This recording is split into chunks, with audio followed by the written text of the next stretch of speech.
Hoje eu vim visitar um lugar no centro de São Paulo que eu adoro, o Largo do Café, que ganhou este nome justamente porque era aqui que nós, os barões do café, nos encontrávamos com os corretores. Primeiro para jogar a conversa fora, porque ninguém é de ferro, mas principalmente para discutir os valores da saca de café e trocar informações sobre nossas produções. Ah, o café, que ficou conhecido como Ouro Negro e que transformou a história de São Paulo e do Brasil. Mas, afinal, como foi que tudo isso começou?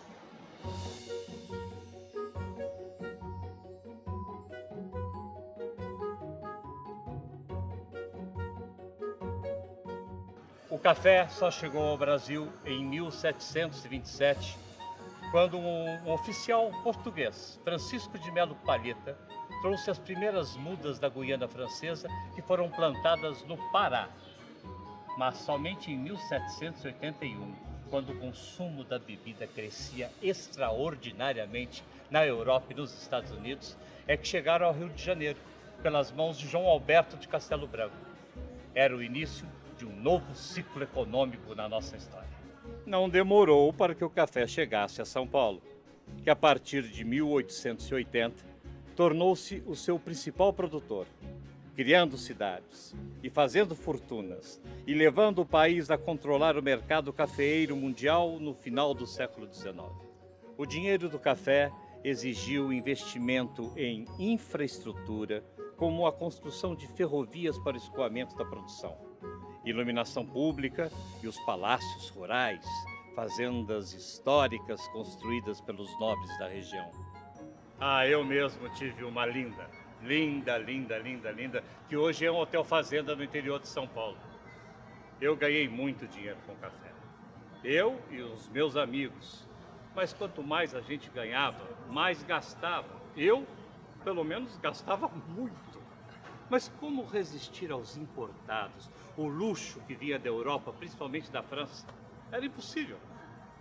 Mas não pensa que era só plantar e vender para o mundo, não. Não era fácil assim, não. A gente plantava, colhia, depois transportava em lombo de burro ou carro de boi até uma ferrovia mais próxima. De lá ia para o Porto de Santos ou do Rio de Janeiro. Eram ensacados, armazenados e aí então vendidos para os exportadores. Nossa, cansei só de lembrar.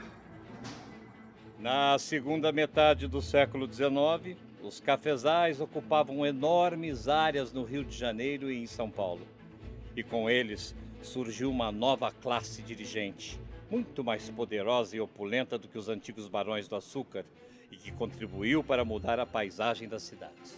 Um novo estilo arquitetônico surgiu especialmente em São Paulo, fazendo com que a cidade ganhasse um ar europeu, condizente com aqueles que circulavam e movimentavam a economia do estado.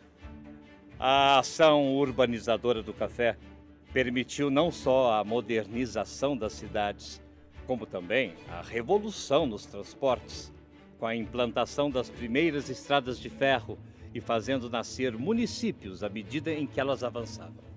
Para vocês terem uma ideia, de 1891 a 1900 foram criados 41 municípios no estado de São Paulo. E eu tenho que ser justo. O responsável por essa expansão cafeeira foi um grande amigo meu. Que saudade que eu tenho dele. O Barão de Mauá, que mais tarde ganhou o título de Visconde. Confesso que eu tenho uma certa inveja desse título de Visconde que ele ganhou e eu não. Mas tudo bem, ele mereceu e eu não. Afinal, foi ele que trouxe tecnologia e investidores ingleses para a construção da ferrovia Railway, que saía do oeste do estado e ia direto para o Porto de Santos. Com a Estação da Luz, a cidade de São Paulo se tornou o principal ponto da São Paulo Railway depois da Serra. Além de levar o café para Santos, trazia de lá materiais importados, autoridades, cientistas e imigrantes.